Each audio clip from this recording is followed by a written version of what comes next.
모든 싸움 이기고 근심 걱정 벗으로 올라가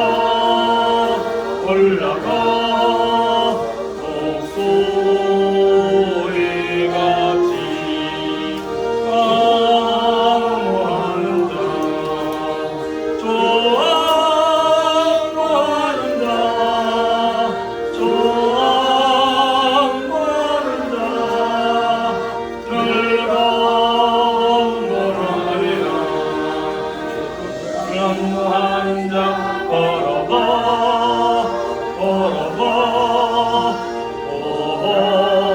멈지 않네 이 누리는 양떼를 두루 찾아다니며 걸어봐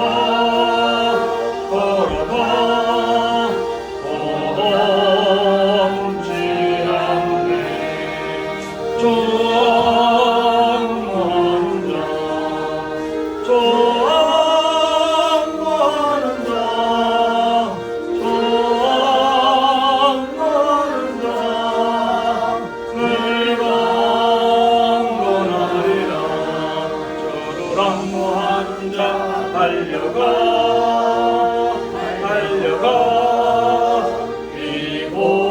비곤지 않네 전성문을 향하여 면류관을 얻도록 달려가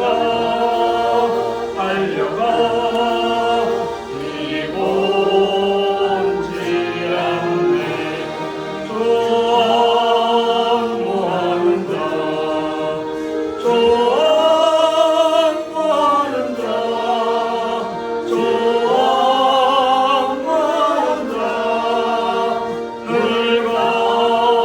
즐거워하리라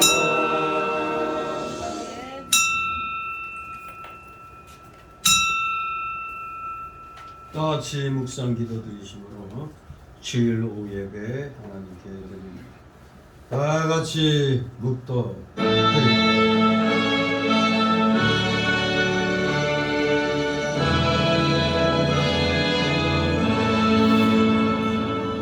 성부 성자와 성령 찬송과 영광 돌려보내세 대처로 지금까지 오영원 무릇하여 성삼위의 영광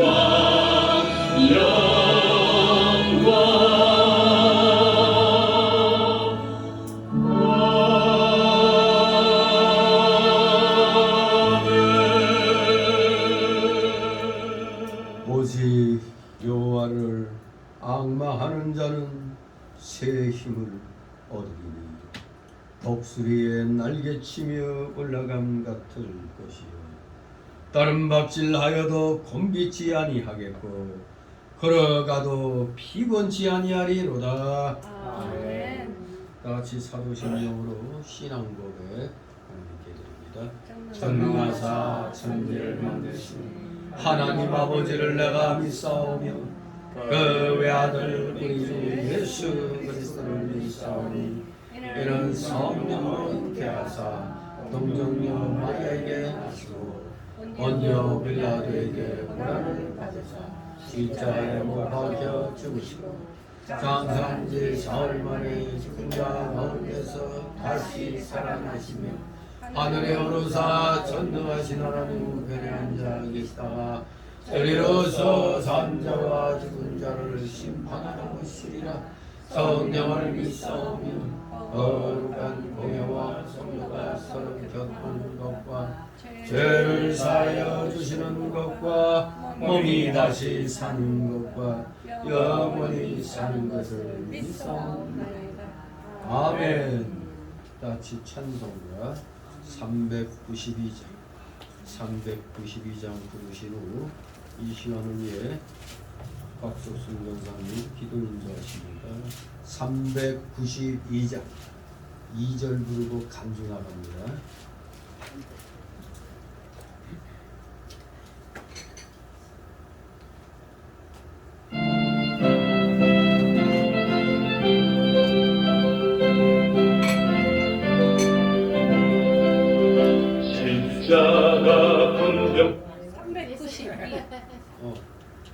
예. 전문무.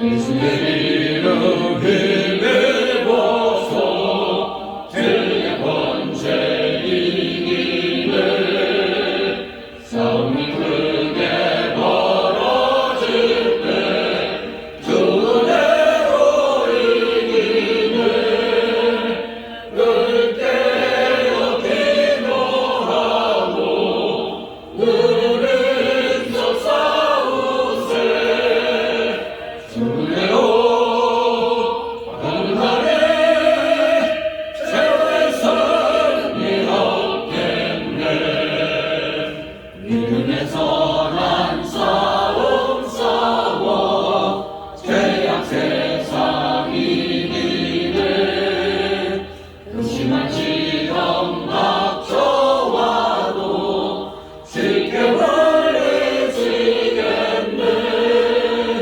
늘 깨어 기도하고 늘 힘써 싸우세 주 은혜로 가는 날에 최후의 승리 얻겠네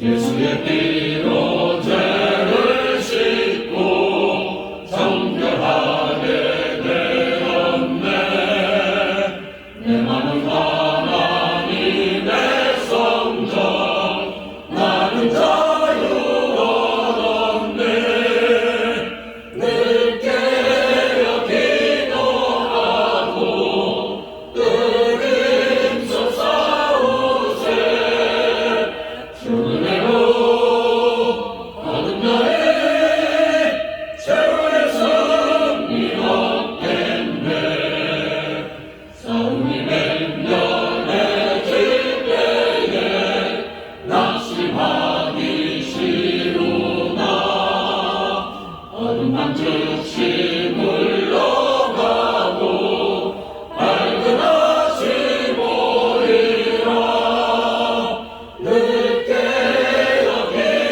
기도하고 늘 힘써 싸우세 주 은혜로 가는 날에 최후의 승리 얻겠네 기도.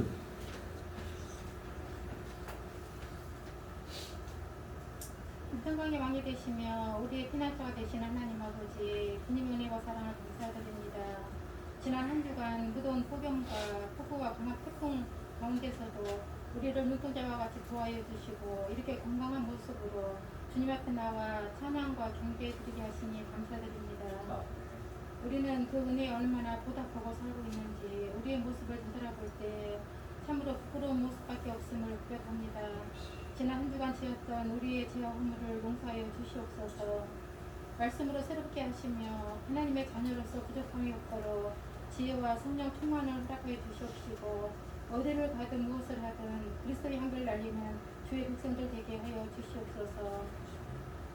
이곳에 우리 성교회를 세워주심은 이 군동에 죽어가는 영혼들을 구원하기 위하여 세워주신 줄 믿사오니 영혼 구원에 늘 앞장서는 열심히 있는 우리 성교회들로 인도하여 주시옵소서. 빈자리가 없도록 채워나가는 우리 성도들 다 되게 하여 주시옵소서. 주님께서 귀 있으신 우리 목사님 자녀 세워주심을 감사드립니다. 신원을 강하게 하옵시고 육신의 연약한 부분들이 많이 있습니다. 주님의 은혜로 깨끗이 나음받게 하시고 이 시간도 말씀의 능력과 성령 충만함을 덧입혀 주시어서 하늘의 신령한 양식을 맡겨진 양우리들에게 풍성히 먹이기에 부족함이 없도록 은혜 다하여 주시옵소서. 강단에서 내려진 귀한 말씀이 우리들 마음 밖에 새겨지게 하시고 우리의 삶 속에 믿음으로 승리하는 우리 성도들 다 되게 하여 주시옵소서. 말씀을 통하여 우리 성한 심령들이 치유받게 하시고 기도의 제목들이 응답되게 하시며 어렵고 힘든 생활 속에 힘이 되게 하시고 늘 주님을 영화롭게 하는 삶이 되도록 주님 인도하여 주시옵소서. 첫 시간입니다. 마치는 시간까지 주님 홀로 영광 받아 주시옵소서. 날 구원하신 예수 그리스도 이름으로 기도드리옵나이다. 아멘.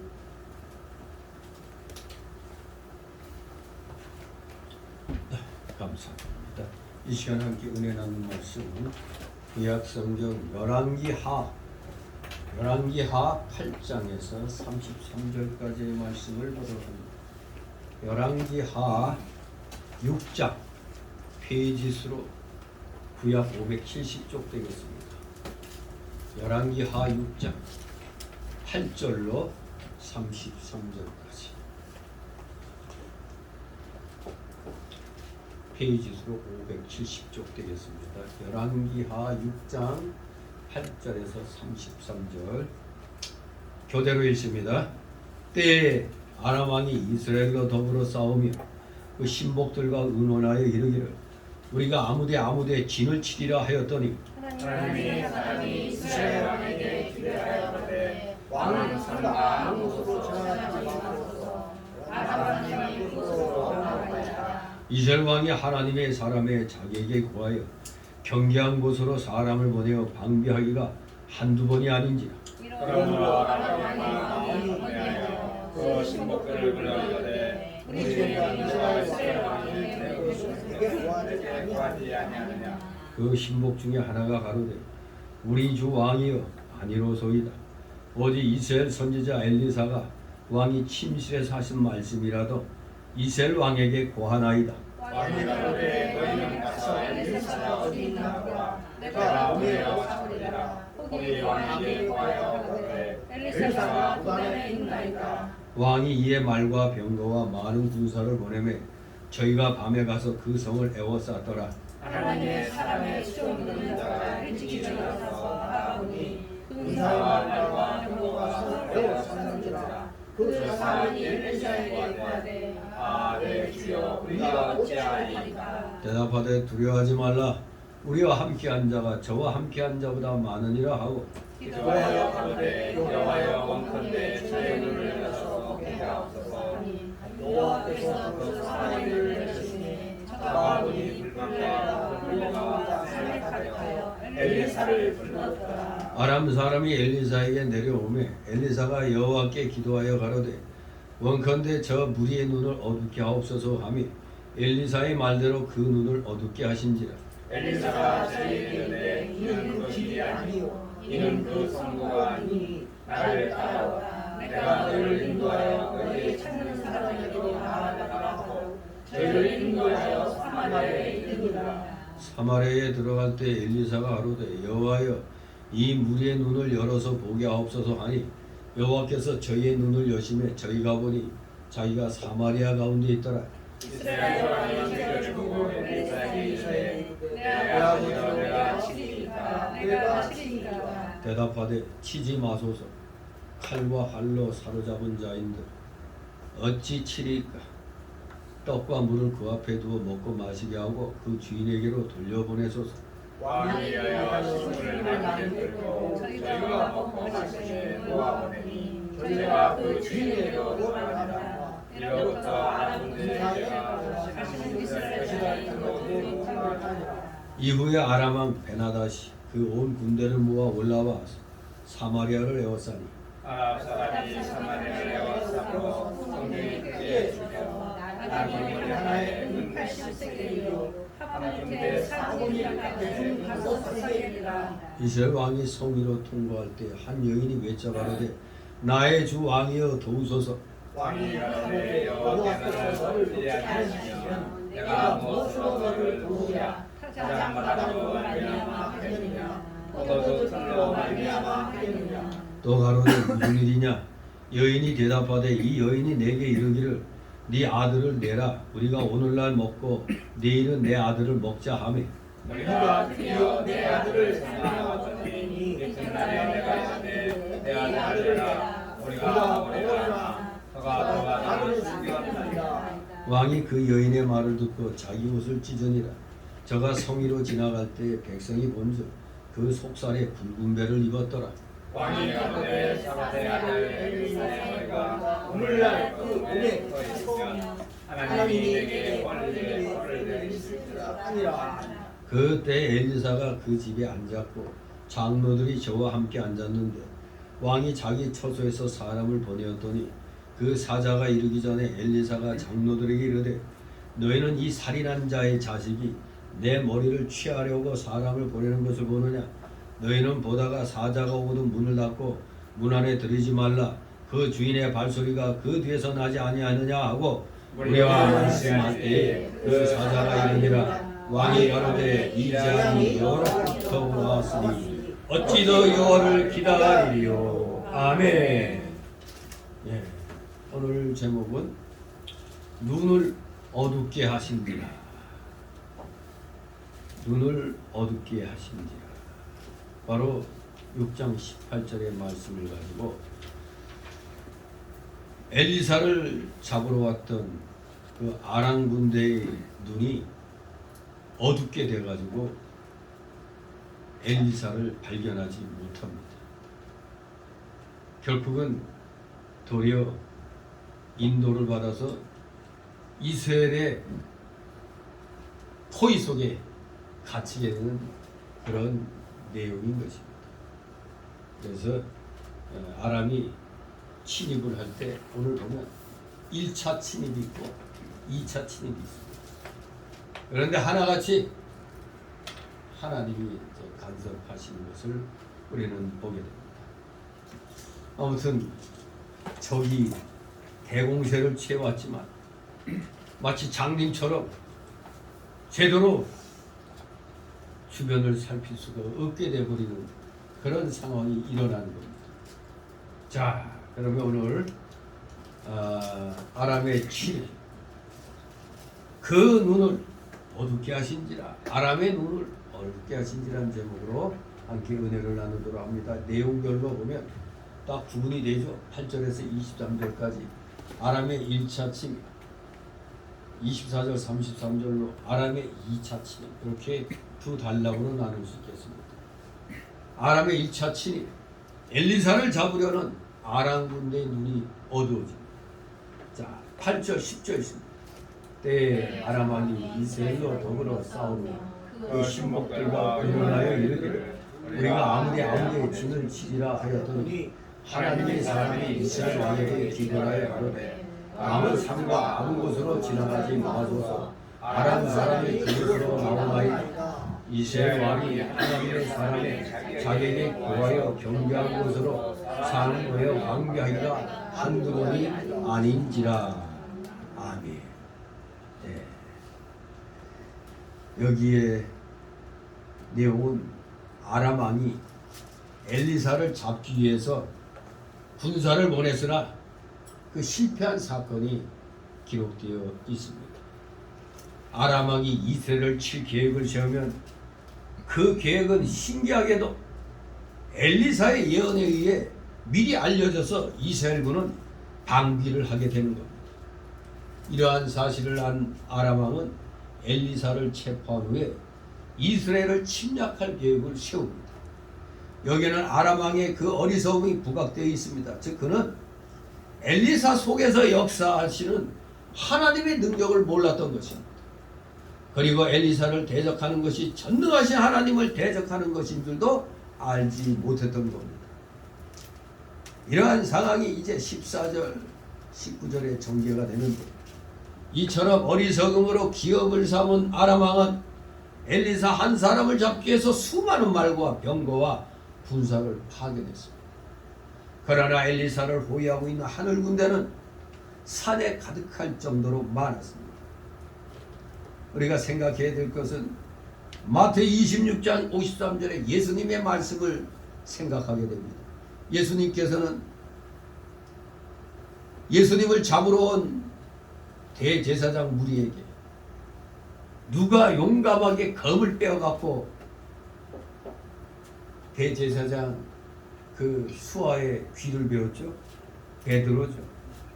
우리 예수님은 검을 빼어서 대제사장이 보낸 무리와 대항하려던 제자에게 너는 내가 내 아버지께 구하여 지금 12영 더 되는 천사를 보내시게 할 수 없는 줄 아느냐고 말씀하신 바가 있습니다.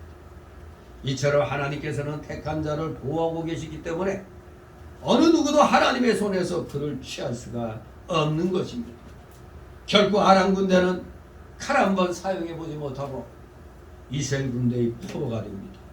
그럼에도 불구하고 엘리사는 그들에게 은혜를 베풀어 각기 그 자기 나라로 돌려보냅니다. 여기에는 마치 그 7번 잡았다가 7번 굴복시켰다가 또 7번 또 풀어주는 그런 7종 7금을 연상케 하는 그런 정략적인 차원의 의도도 내포되어 있지만은 아무튼 그보다는 원수의 악을 악으로 갚지 않고 선으로 갚아 승리한 사실이 요 8절 23절에 아주 잘 그렇게 부각되어 있는 것입니다. 자, 이제 읽은 대로 보면 아람 왕은 누차 이스라엘을 공격했습니다. 그런데 번번이 실패했어요. 그 이유가 뭔가 했더니 그 당시 선지자가 누구라고요? 그 당시 선지자 누구예요? 엘리사잖아요. 엘리사가 이스라엘 왕에게 아람 왕이 쳐들어오는 길을 가르쳐줘서 방비를 잘하게 하였기 때문에 번번이 실패하고 말았던 겁니다. 지피지기면 백전백승이라고 저기 어디로 쳐들어올 걸 아는데 막으니까 적은 패배할 수밖에 없죠. 마치 오늘날 현대 버전으로 말하면은 북괴군이 쳐들어오는데 어디로 쳐들어올 것을 하나님이 목사들을 통해서 알게 해주시는 겁니다. 그러면 거짓 선동에 그냥 정신이 팔려있는 대통령이나 정치인들이 목회자의 말을 들으면 적을 물리칠 수 있게 되는 겁니다. 지금 딱 그런 상황 아닙니까? 저기 별의별 괴계를 부리면서 대한민국을 엎으려고 하는데 여기에 분연히 일부 목사들이죠. 대부분의 목사들은 다 무사한 일주에 빠져갖고 나 몰라라고 있는데 일부 목사들이 깨어 일어나 외치잖아요. 강강에서 외칩니다. 가는 곳마다 외칩니다. 적을 경계하라. 적이 이렇게 저렇게 쳐들어올 것이다.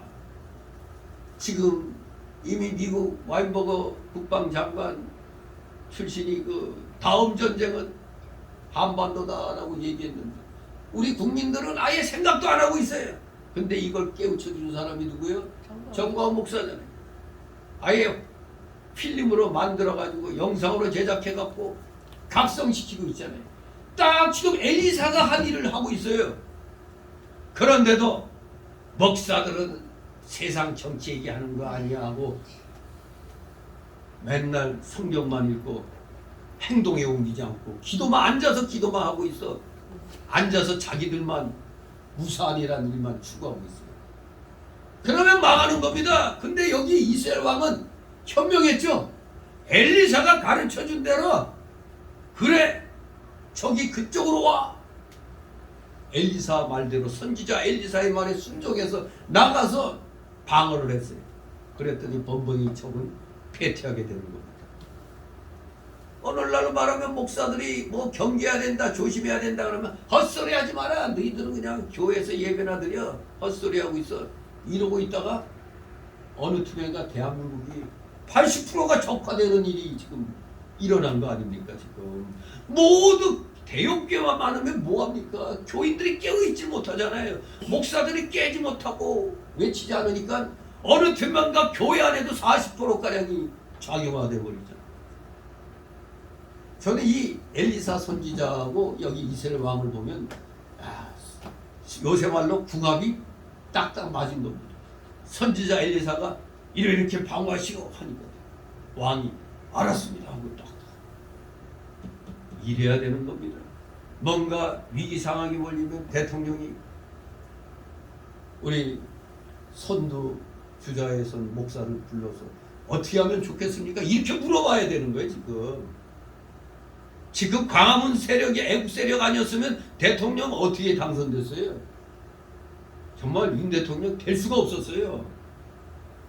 광화문 애국 세력이 시퍼렇게 눈뜨고 경계를 했기 때문에 정권이 바뀌게 된 겁니다. 이거 정말 이건 어느 누구도 부인하지 못할 사실입니다. 왜 모두 그냥 잠에 취해 있었잖아요. 탄핵이라고 그 거짓된 탄핵이 그냥 모두 빙신들 같이 머리에 속아가지고 그냥 애매한 죄 없는 대통령 탄핵하고 저 시뻘건 간첩 같은 놈을 역적 중에 역적인 놈을 대통령 만들어갖고 대한민국 하마터면 털도 안 뽑힌 채로 넘어갈 뻔했잖아. 여기 엘리사와 같은 역할을 오늘날 바로 껴있는 목사가 하는 겁니다. 또 대통령도 여기 이스라엘 왕처럼 들을 줄 알아야 돼요. 선지자의 경고를 들을 줄 알아야 됩니다. 그런데 여기 이스라엘 왕, 이 당시에 이스라엘 왕은 아주 착한 왕이었던 것 같습니다. 말 잘 들었어요. 아람 왕이 쳐들어온 길을 가르친 대로 가서 방비를 함으로 적의 침략을 막아냈던 것입니다. 11절 13절 있습니다. 이러므로 아람 왕의 마음이 번뇌하여 그 신복들을 불러 이르되 우리 중에 누가 이스라엘 왕의 내응이 된 것을 내게 보하지 아니하느냐. 그 신복 중에 하나가 가로되 우리 주 왕이여 아니로소이다. 오직 이스라엘 선지자 엘리사가 왕이 침실에서 하신 말씀이라도 이스라엘 왕에게 보하나이다. 왕이 가로되 너희는 가서 엘리사가 어디 있나 보라. 내가 보내어 잡으리라. 거기 왕에게 보하여 가로되 엘리사가 도단에 있나이다. 아멘. 자, 아람 왕이 수차에 걸쳐 이스라엘을 공격했는데 번번이 실패했어요. 그러니까 뭐를 생각하게 돼요? 이거 어떻게 우리가 공격하는 곳을 아느냐 이거예요. 이거 분명히 간첩이 있다. 이렇게 생각한 겁니다. 자기 편에 내응이 있다. 이게 간첩을 말하는 겁니다. 간첩. 정말 이 간첩 잡아내지 않으면 나라 망하는 겁니다. 이 아람 왕은 만약 간첩이 있었다면 이 자기네가 지금 굉장히 지금 힘들게 된다는 걸 알았어요. 그래서 아람 군대를 우리 속에 있는 간첩이 즉 이스라엘의 간첩이 아람 군대를 이스라엘 왕에게 보고하는 줄 알았던 겁니다. 보고하는 줄 알고 그 신하들에게 이제 엄히 따져 묻는 겁니다. 그랬더니 또 그래도 이 아람 왕 신복 중에 좀 머리가 돌아가는 친구가 있었던 것 같아. 뭔가 좀 하나님을 조금 아는 것 같아. 그래서 그 신복 중 하나가 왕의 의심에 대하여 말하기를 이스라엘에는 선지자 엘리사가 있어가지고 우리 아람 군대의 모든 사정을 심지어 침실에서 하신 말씀이라도 다 이스라엘 왕에게 가르쳐주기 때문이라고 말합니다.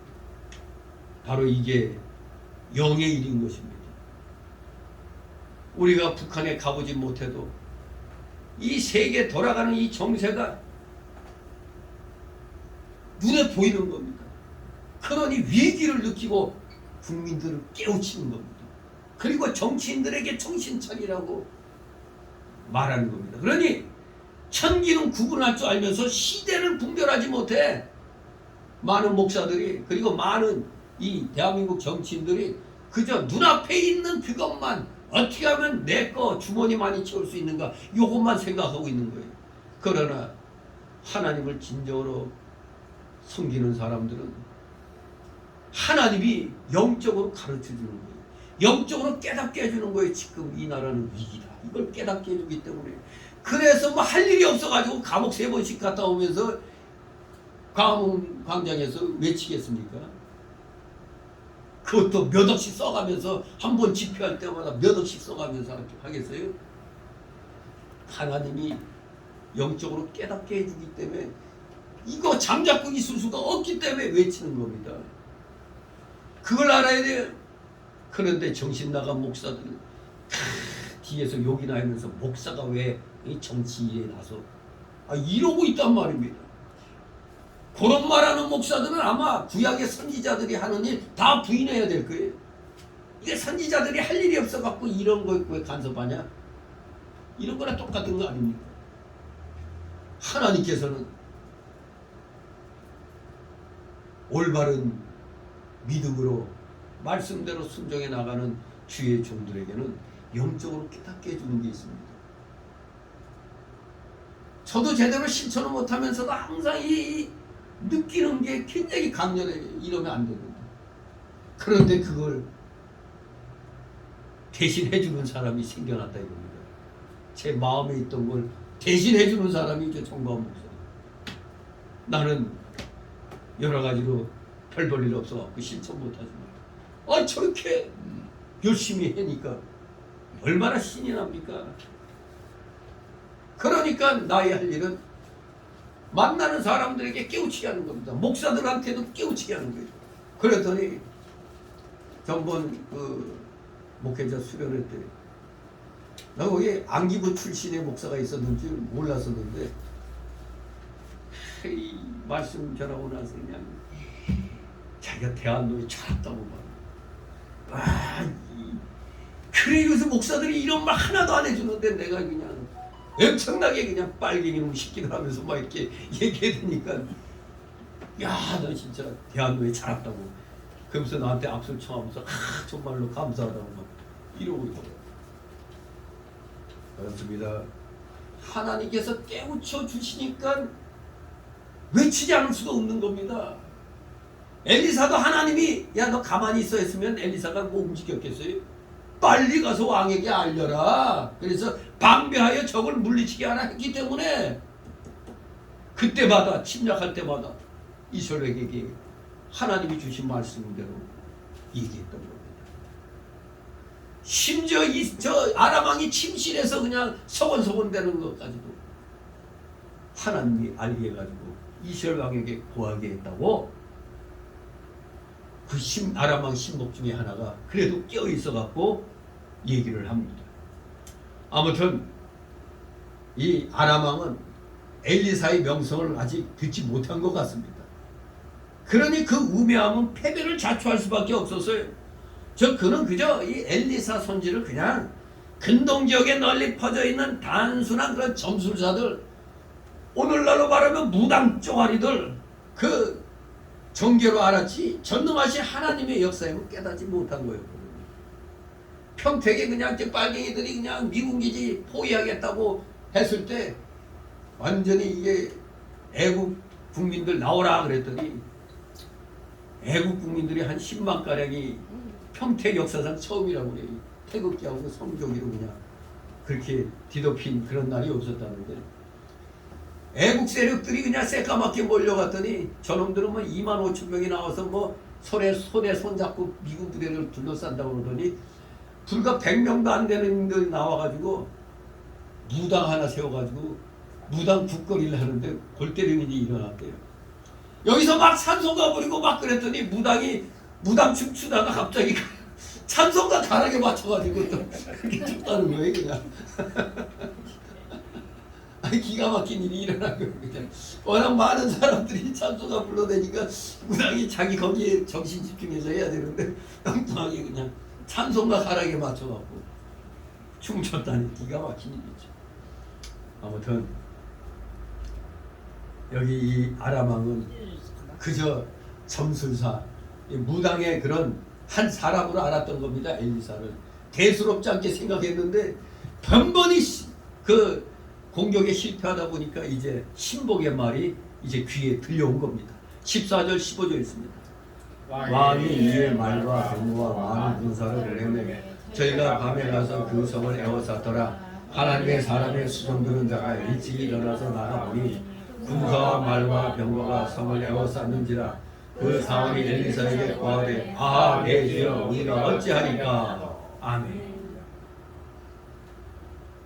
이제 아람 왕은 전략을 바꿨습니다.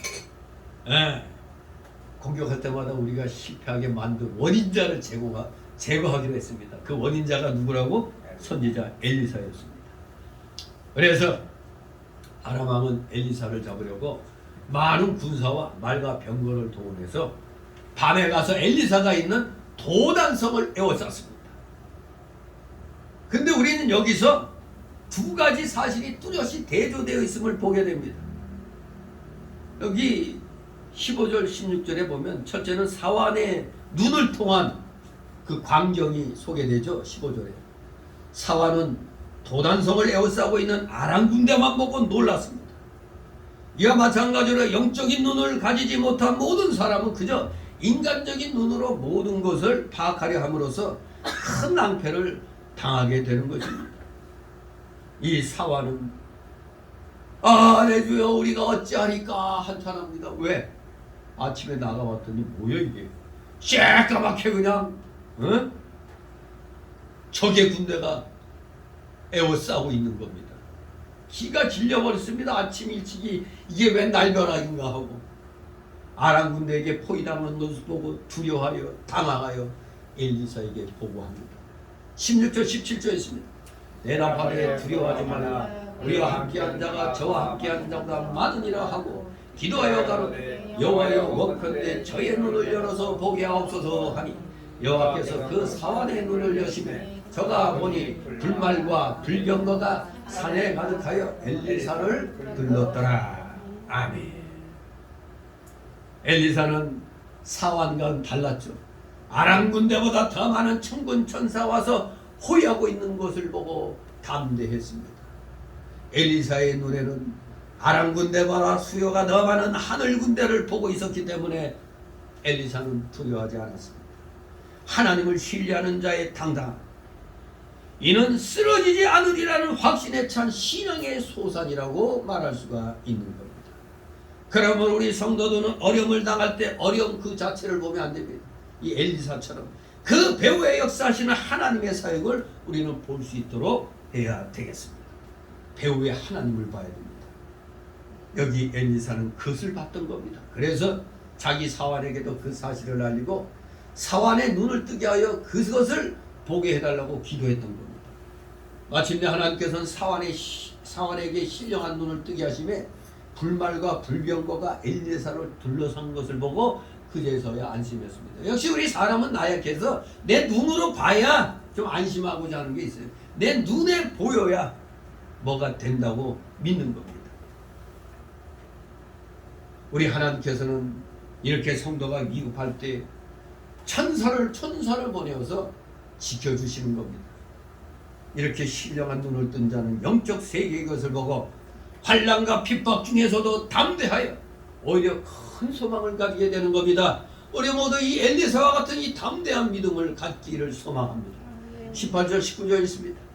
아람 사람이 엘리사에게 이르되 엘리사가 여호와께 기도하여 가로되 원컨대 저 무리의 눈을 어둡게 하옵소서 하니 엘리사의 말대로 그 눈을 어둡게 하시니라. 엘리사가 저에게 이르되 이는 그 길이 아니요 이는 그 성도 아니니 나를 따라오라. 내가 너희를 인도하여 너희를 찾는 사람에게로 나아가리라 하고 저희를 인도하여 사마리아에 이르니라. 아멘. 아람 군대의 눈이 어두워졌다는 것은 하나님의 사람을 핍박하고 하나님의 나라에 손해를 주는 자들은 심령의 눈들이 어두워져 갖고 모든 것을 바로 보지 못하게 되는 것을 뜻합니다. 모든 것을 바로 보지 못하게 된다. 우리도 가다가 어떤 깊은 생각을 하고 길거리 가다 보면은 내 아는 사람이 저 앞에서 나를 보고 아는 척해도 눈에 보여 안 보여? 안 보이잖아요. 왜? 일단 내가 생각하는 그것만 골똘히 생각하다가 가면은 옆에서 아는 척을 해도 못 느낄 때가 많아요. 이제 그러한 식으로 생각하면 됩니다. 무슨 눈을 아예 가렸다고 이렇게 직설적으로 표현하는 것이라기보다는 그들의 흑심을 이용해서 함정에 빠뜨렸다. 그러니 오직 그들이 마음에 먹은 그것만 생각하게 해가지고 주변의 것이 눈에 안 들어오게 만드는 겁니다. 눈에 안 보이게. 아예 장님이 됐다는 게 아니라 자기들이 어떻게든지 엘리사를 잡아야겠다는 요 생각으로 나가다 보니까 이제 엘리사가 눈앞에 있어도 엘리사인지 모르는 거예요. 그냥 어떻게든지 가서 잡아야겠다 그 생각으로 그냥 가는 겁니다.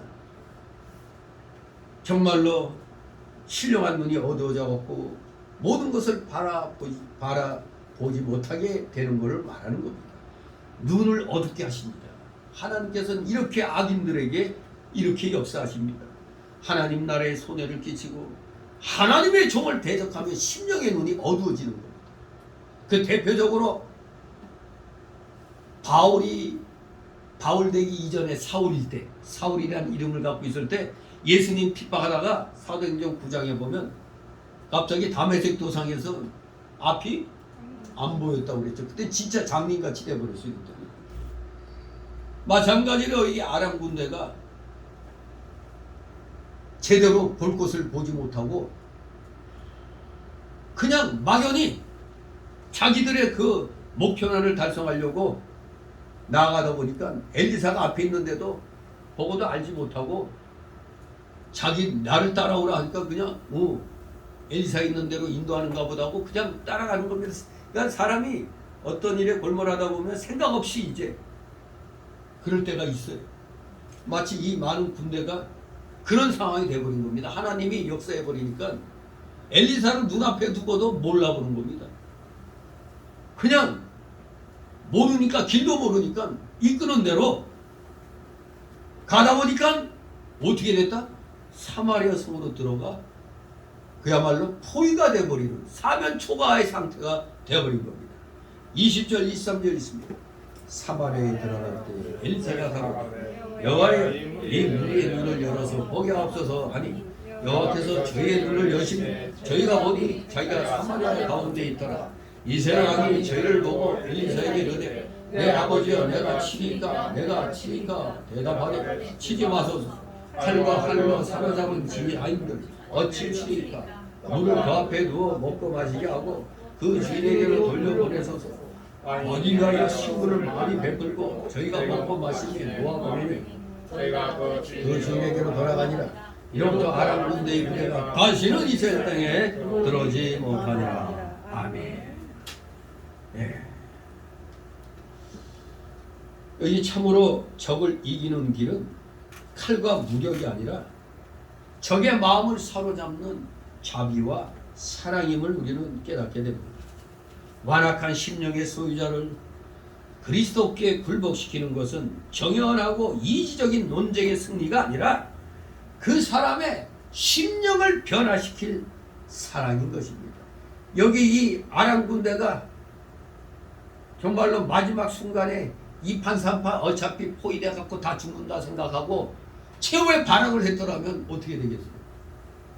만약에 여기 이스라엘 왕이 선지자 말한 그 저것들 모조리 다 돌이켜라 하면은 어차피 죽을 바에 뭐라도 베고 죽는다고 그렇게 결사적으로 나갈 거 아닙니까? 그런데 아니 떡과 물을 갖다 줘가지고 이 적들의 마음을 녹여버린 겁니다. 우리에게 떡과 먹을 것과 물을 주다니 감동이 돼버린 겁니다. 그냥 야 우리가 어찌 이런 나라를 치러왔느냐 그런 생각이 들죠. 아무튼 한 번 더 생각을 해야 돼. 아람 군대가 사마리아 성에 완전히 포위된 걸 보고 이스라엘 왕은 잘됐다 이거 뭐 그냥 저 수많은 적군을 모조리 다 도륙할 기회가 왔다고 죽이려고 했지만 엘리사가 말렸죠. 죽이지 말고 그들에게 떡과 물을 줘 잘 대접하여 돌려보내라고 했습니다. 엘리사는 대적한 원수를 이렇게 사랑으로 대했습니다. 원수를 얼마든지 죽일 수 있지만 오히려 잘 대접함으로 스스로가 양심의 가책을 느끼게 만든 겁니다. 그래서 로마서 12장 18, 20절 말씀처럼 그들의 머리에 숯불을 넣은 것처럼 그들의 마음이 뜨거워져서 돌아갔습니다. 아이고 우리가 이런 선한 사람들을 치러오다니 아마 마음속으로 그냥 감동이 된 겁니다. 그러므로 그들이 다시 이스라엘을 치러오지 않았습니다. 원수가 바로 사랑의 힘에 굴복된 것이었습니다. 정말로 어떻게 보면 여기 아람 군대의 지휘관도 기가 막힐 것이죠. 아니 눈이 어두워져 가지고 그냥 사물도 제대로 보지 못한 상태에서 그들의 적인 엘리사가 따라오라는 대로 그냥 따라가다 보니 이런 모습은 어떻게 보면 역설적으로 영적 눈이 어두워져서 마귀가 유혹하는 대로 따라가는 우리들의 모습에 비유될 수가 있잖아요. 근데 어쨌거나 여기에 이끄는 사람은 엘리사였기 때문에 살아날 수가 있었지. 만약 마귀 새끼라면 모조리 다 죽임 당할 수밖에 없었죠. 진실로 우리가 마귀에게 유혹돼 가지고 따라가다가는 마치 나방이 불만 보고 따라가다 불에 타 죽은 것 같은 일반적인 그런 모습을 우리가 당하게 되는 거죠. 예수님 당시 바리새인들은 자기들이 소경이면서도 그 사실을 깨닫지 못했기 때문에 생명의 주로 십자가에 못 박고 자신뿐 아니라 다른 사람까지도 사망의 길로 인도했음을 마태복음 23장 16절, 26절, 요한복음 9장 39절 이하의 내용을 통해서 알 수가 있죠. 또 사실 또 이런 것과는 반대로 다윗이라는 사람은 항상 여호와 하나님을 자신의 목자로 삼고 하나님을 의지했잖아요. 우리가 지금 수요일, 금요일 예배 때마다 이제 시편을 쭉 보고 있잖아요. 거기에 다윗이 상당히 그 하나님 앞에 아래는 강구하는 시가 많이 있었죠. 항상 여호와 하나님을 자신의 목자로 삼고 하나님을 의지했던 것을 보게 됩니다. 그래서 다윗은 이스라엘 백성을 공의로 다스릴 수 있게 되었던 겁니다. 우리가 이렇게 되기 위해서는 유혹의 욕심을 따라 썩어져가는 구습을 쫓는 옛사람을 벗어버리고 하나님을 따라 의와 진리의 거룩함으로 지음받은 새 사람을 입어야 됩니다. 여기 눈이 어두워진 아람 군대는 다행스럽게도 하나님의 일꾼인 엘리사의 인도를 받아가지고 갔기 때문에 산 겁니다. 엘리사의 인도를 받아가지고 갔기 때문에. 그러니까 엘리사도 우리가 여기 칼과 할로 사로잡은 자들일지라도 우리가 죽이지 못하는데 이렇게 나를 조용히 따라온 사람들을 어떻게 죽이느냐. 도리어 떡가물을 그 앞에 두어서 먹고 마시게 한 다음에 그 주인에게로 돌려보내야 된다고 왕을 설득했던 겁니다. 아무튼 이때 이 왕은 상당히 요 당시에는 선지자의 말을 잘 들었어요. 그래서 떡과 물을 주고 그리고 나서 놓아 보냈습니다. 그러니 이들은 죽을 줄 알고 있다가 살아 돌아가게 됐으니 얼마나 저 엘리사하고 이스라엘 왕을 칭송했겠어요. 진실로 원수를 사랑으로 정복해서 하나님께 돌리는 사람이 되면 하나님이 기뻐하시는 자가 되고 하나님 나라는 점점 창성하여 확장되어가는 역사가 나타나는 것입니다. 우리가 일상생활 가운데 진짜 우리 그 믿음 생활하다가 원수된 사람들 많이 생기잖아요. 뭔가 의견이 틀려지면은 그냥 삿대질하고 그냥 싸우기도 하고 그러잖아요. 그러다 보면은 화해 못하면 원수같이 되는 그런 일이 일어나죠. 항상 사랑의 마음으로 상대를 대하도록 해야 되겠습니다. 자, 이제 두 번째 단락으로 24절 33절 아람의 2차 침입이 일어납니다. 아니 1차 침입 때 살려보냈는데 왜 또 쳐들어왔을까? 근데 이 2차 침입 때 이스라엘에게 일어나는 일은 아주 비참한 그런 모습을 보게 됩니다.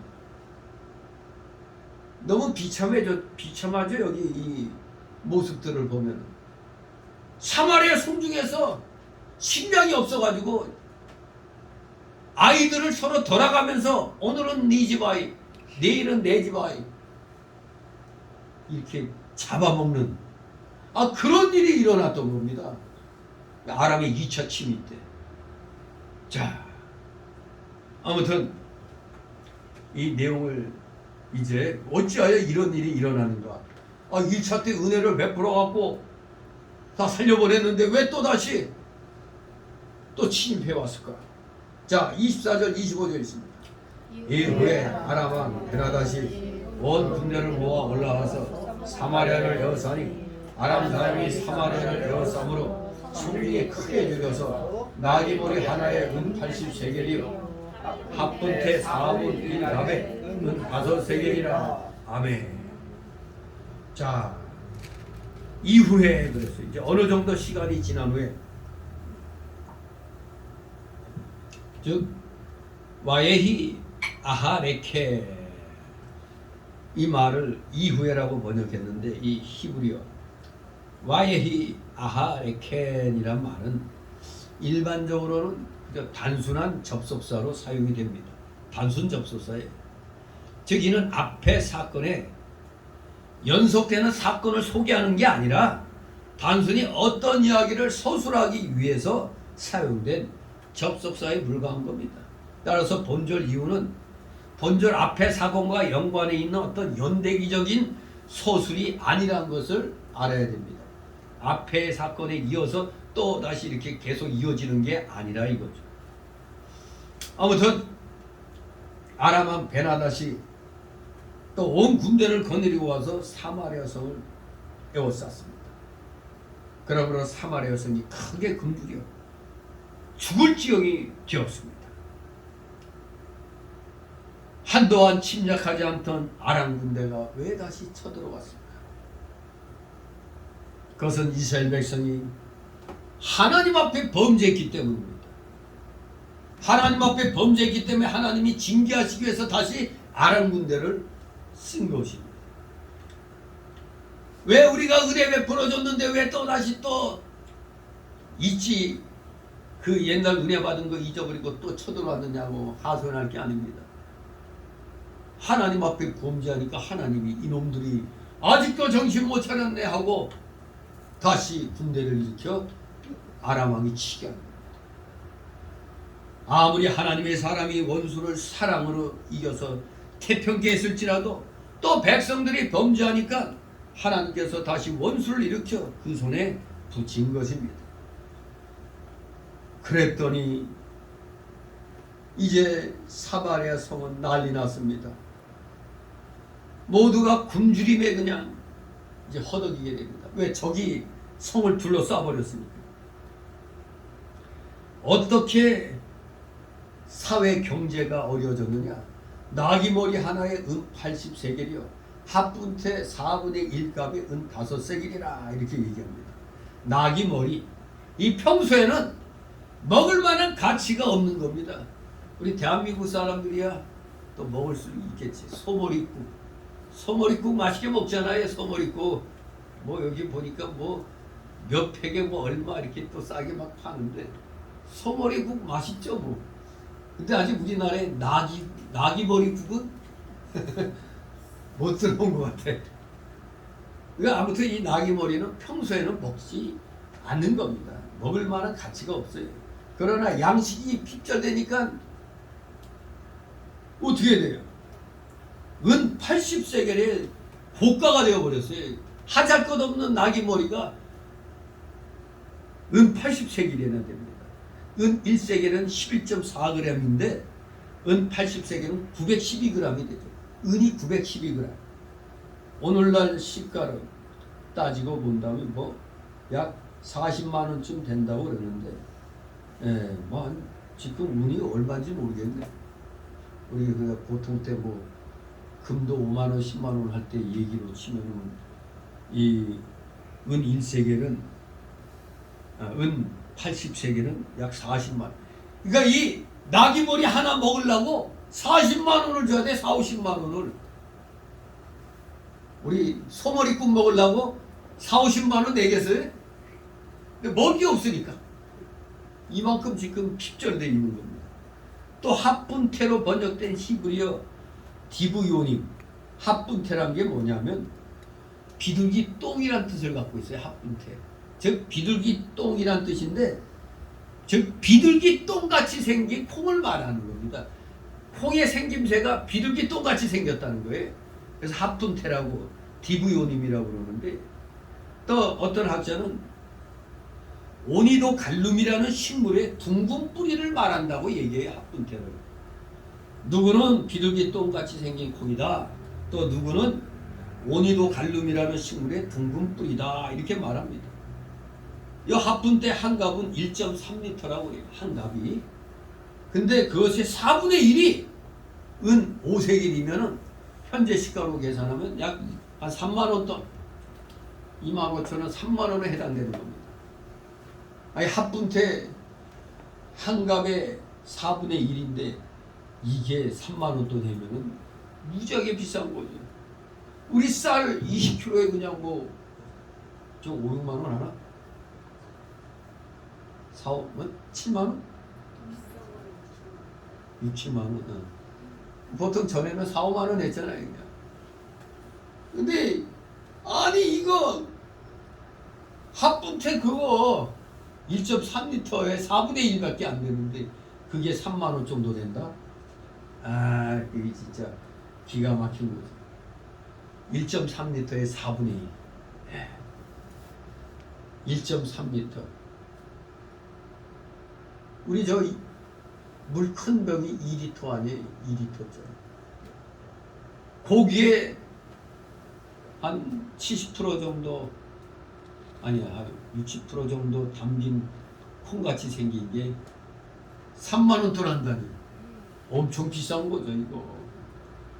그러므로 지금 이스라엘이 포위당해가지고 얼마나 심한 기근을 당하고 있는지 알 수 있겠습니다. 짐작이 되죠. 하나님이 살게 해야 살고 하나님이 한번 손을 대면은 아무리 돈이 많아도 그 돈은 가치가 없는 겁니다.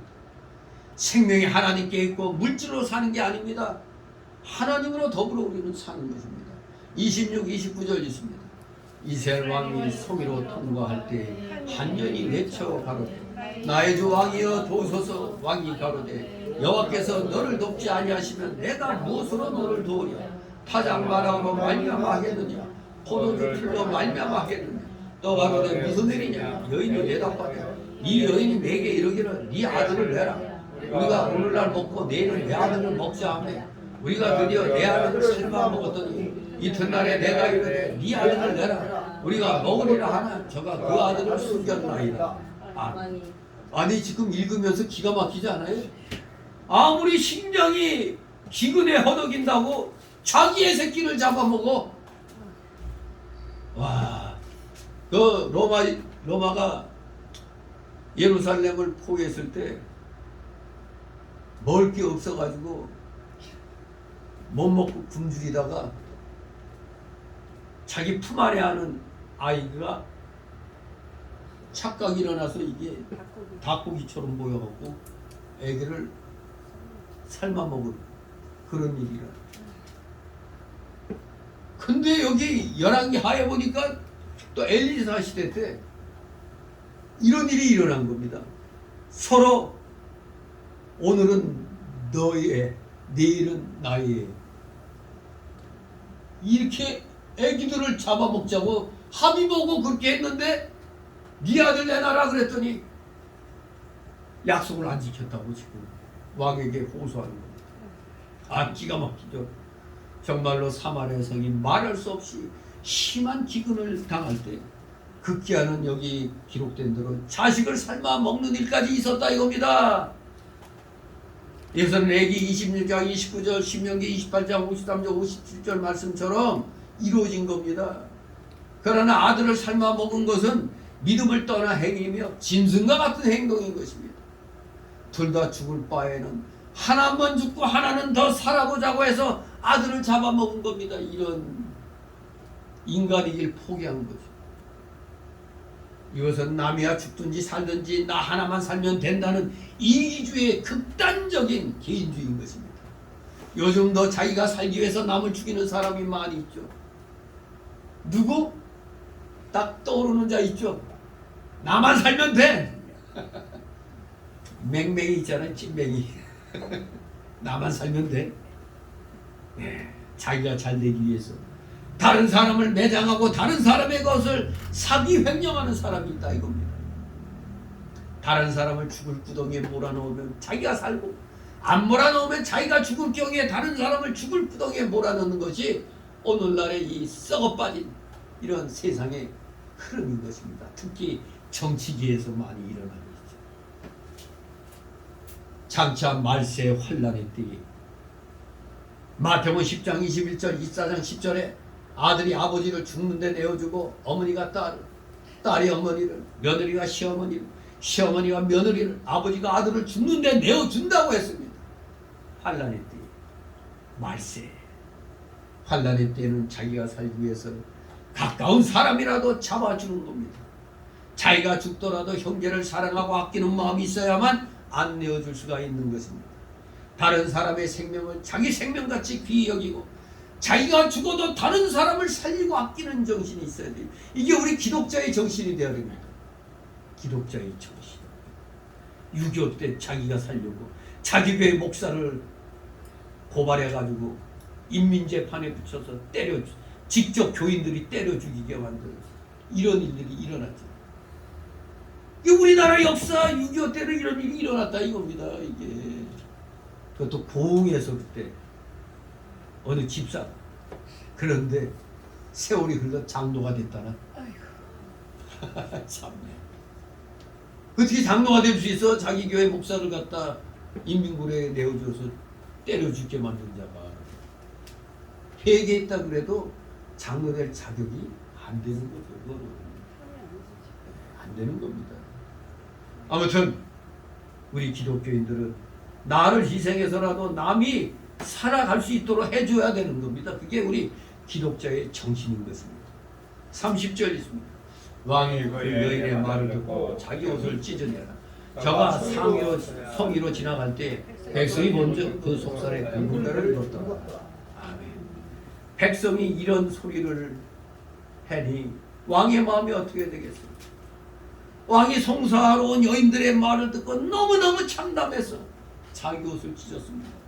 아니 왕이 백성들을 돌봐줘야 되는데 아니 백성들이 먹을 게 없어갖고 자기 자식들을 서로 돌려가면서 잡아먹는다?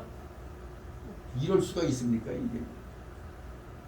너무너무 참담하여 자기 옷을 찢었다고 했어요. 굵은 배는 죄를 회개할 때 입는 옷임을 열왕기상 21장 27절 요나서 3장 5절에서도 밝히고 있습니다. 그러니 여기 이스라엘 왕이 굵은 베옷을 입은 것은 지금 너무 기근이 심해서 백성이 다 죽게 되니 하나님께 회개하는 태도를 가진 것이라 볼 수 있습니다. 31절 있습니다. 왕이 가로되 사밧의 아들 엘리사의 머리가 오늘날 그 몸에 붙어있으며 하나님이 내게 벌이의 벌을 내리실지로다 하니라. 아멘. 이게 무슨 말입니까? 엘리사의 머리가 오늘날 그 몸에 붙어있으면 하나님이 내게 벌이의 벌을 내리시리라. 한마디로 이스라엘 왕이 지금 누구의 목을 베겠다고? 엘리사, 선지자 엘리사의 목을 자르겠다는 얘기입니다. 왜? 지금 왕은 엘리사 때문에 이 재앙이 내려온 걸로 알고 있어요. 물론 엘리사를 원망하려면 원망할 수도 있었겠다 생각하죠. 왜? 예전에 아람 군대가 사마리아 성안에 갇혔을 때 모조리 다 잡아 죽여야 했었는데 엘리사가 시키는 대로 살려보냈기 때문에 저들이 지금 다시 와가지고 우리가 후환을 당하고 있다 그렇게 생각할 수가 있잖아요. 그때 모조리 다 잡아 죽였으면 이런 일이 안 생기지 않았느냐 이렇게 보는 겁니다. 그런데 또 게다가 엘리사는 뭐라고 말했겠어요?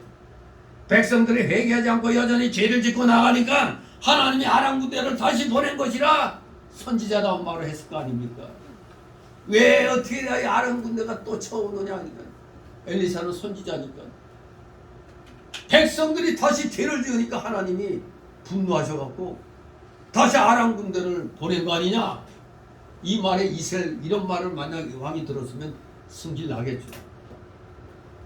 이 모든 게 너 때문이야 이렇게 또 나오는 거죠. 그러므로 왕은 이 화근은 이 후환은 바로 저 엘리사 때문에 일어난 거다 해서 엘리사를 당장 잡아 죽이려고 각오했습니다. 그런데 왕이 베옷을 입고 백성을 사랑하는 것까진 좋은데 선지자를 원망하고 죽이려 하는 것은 큰 잘못이죠. 아무리 공궁에 빠져서 다 죽게 된다 할지라도 하나님의 종과 교회는 다치지 말아야 했습니다. 하나님의 종과 교회는 건드리면 안 되는 거예요. 이 정치인들이 똑바로 알아야 됩니다. 권력자들이 똑바로 알아야 됩니다. 하나님의 기관을 다치게 하면 하나님이 진노하시는 겁니다. 우리가 잘 아는 욥이 재앙을 받아 형편없게 됐지만 욥은 절대 하나님에 대해서 원망하지 않았습니다. 욥 원망 안 했죠? 모든 재산 날리고 자식들 다 죽어도 자기 몸 머리끝에서 발끝까지 악창이 나도 마누라까지 네 하나님 욕하고 죽으라고 막 그럴 때까지도 하나님을 원망하지 않았어요. 오히려 욥은 하나님을 경외하고 두려워했습니다. 그랬더니 나중에 배나 되는 복을 받았습니다.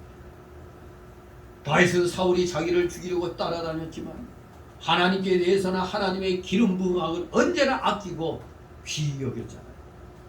절대 아무리 힘들고 어려워도 하나님의 기관은 다치게 하면 안 되는 겁니다. 건드리면 안 되는 거예요. 저 문재양 정권 하나님의 기관을 우습게 알고 그러다가 이제 지들이 이제 당하게 되어 있는 겁니다. 32절 있습니다. 그때 엘리사가 그 집에 앉았고 장로들이 저와 함께 앉았는데 왕이 자기 처소에서 사람을 보내었더니 그 사자가 이르기 전에 엘리사가 장로들에게 이르되 너희는 이 살인한 자의 자식이 내 머리를 취하려고 사람을 보내는 것을 보느냐? 너희는 보다가 사자가 오도 문을 닫고 문 안에 들이지 말라. 그 주인의 발소리가 그 뒤에서 나지 않느냐 하고. 아멘. 지금 엘리사는 왕이 자기를 잡으려고 한다는 것을 성령의 감동으로 미리 알고 있었습니다.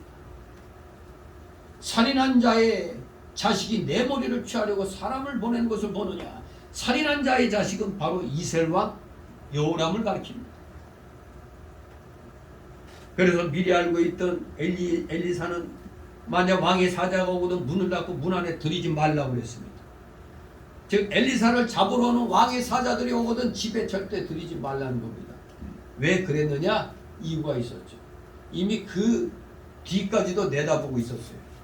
즉 그 주인의 발소리가 그 뒤에서 나지 않느냐 이 말씀은 사실 여호람 왕이 홧김에 화가 나갖고 엘리사의 목을 자르라고 사람을 보내놓고는 앞불사 내가 실수했냐고 그냥 재빠르게 그 자기가 보낸 그 저승사자들을 쫓아온 겁니다.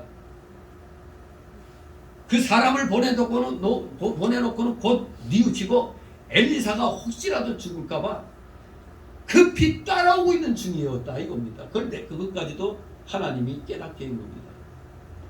그래서 엘리사가 알고 있었기 때문에 왕의 사자들이 오면은 아예 집에 들이지 말라고 한 겁니다. 왜? 바로 왕이 쫓아와서 금지시킬 겁니다.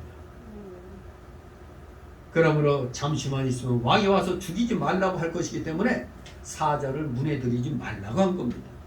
지금 왕은 베옷을 입고 회개하는 중에 있고 또 과거에 엘리사가 이스라엘을 구원한 공이 있기 때문에 뒤늦게 깨닫게 된 겁니다. 엘리사 선지자를 죽이면 안 되겠다고 생각했기 때문에 급히 죽이러 보낸 사자들의 뒤를 급히 따라온 것입니다.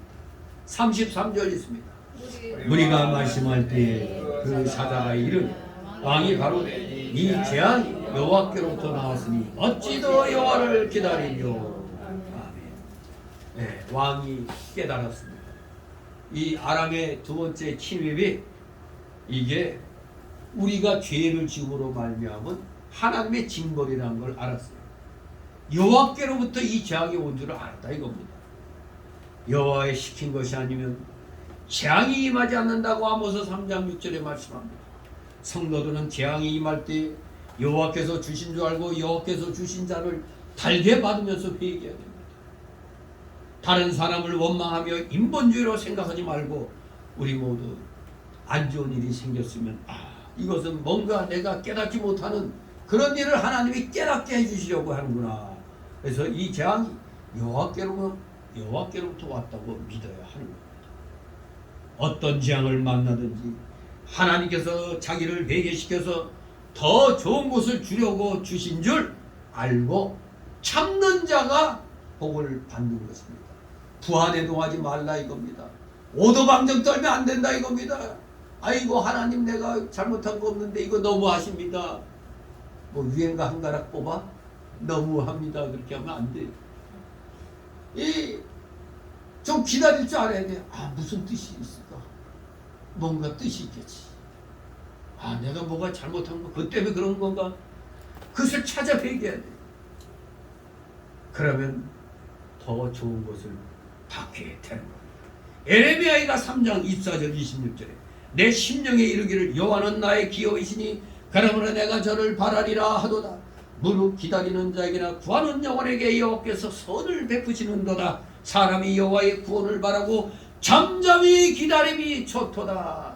잠잠히 기다림이 좋도다. 오도방정 떨면서 어떡하나 아이고 하나님 빨리 해주세요 이러지 말고 잠잠히 기다릴 줄 알아야 됩니다. 자기 잘못을 회개하고 여호와께로부터 오는 멍에를 잘 메고 끝까지 참으면 때가 이르면 반드시 하나님께서 선으로 갚아주시는 겁니다. 진실로 이렇게 엘리사 선지자는 끝까지 선으로 하나님의 말씀대로 수행을 했던 것입니다.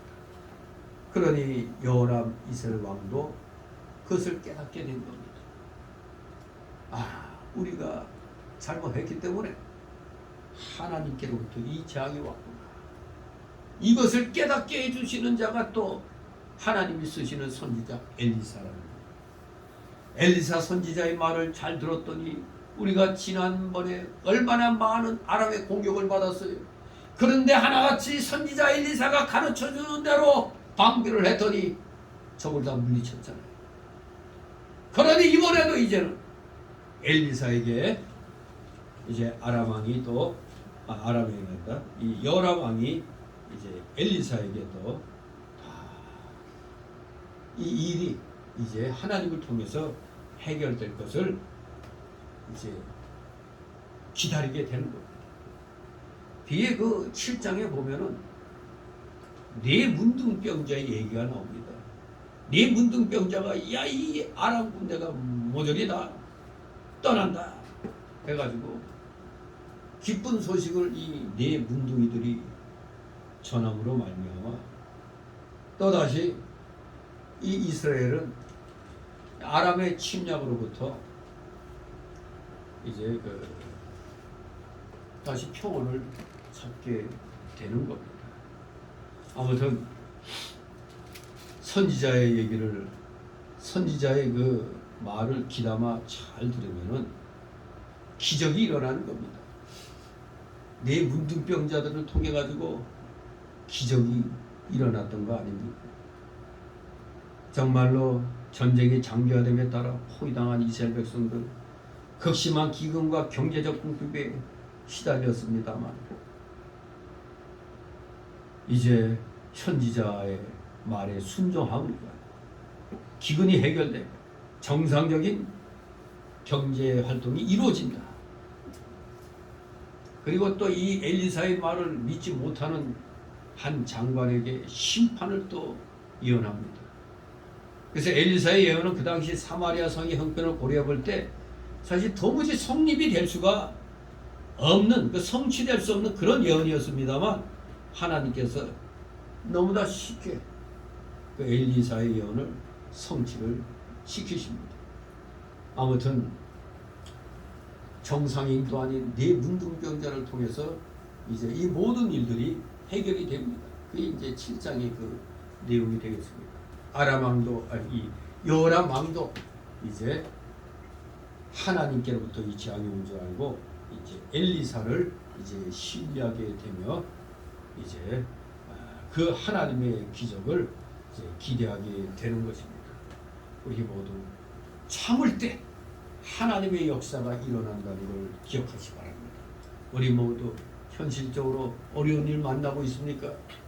지금 어려운 일에 처해 있다면 참고 기다리시 바랍니다. 인내하시 바랍니다. 반드시 좋은 날이 올 것입니다. 아멘. 하나님께 영광을 돌리며 이제 오늘도 열심히 남은 주일 시간 감사함으로 지내시는 여러분 되시기를 주님의 이름으로 축원합니다. 기도합니다. 거룩하신 하나님 아버지 은혜를 감사드립니다. 진실로 우리 모두 영적인 일에 좀 더 마음을 써야 되겠습니다. 하나님을 더욱더 가까이 하는 자에게 하나님께서는 놀라우신 역사를 베풀어 주시는 줄 알고 우리 사랑하시는 자녀들 힘들고 어려울 때일수록 더욱더 하나님 앞에 나와 기도하며 찬송하며 한 걸음 한 걸음 더욱더 주님께로 나아가는 자들 다 되게 하여 주시옵소서. 감사드리며 예수 그리스도 이름으로 기도드리옵나이다. 아멘. 같이 찬송가 398장 398장 찬송입니다.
주 기도문으로 마치고 간구하셨습니다.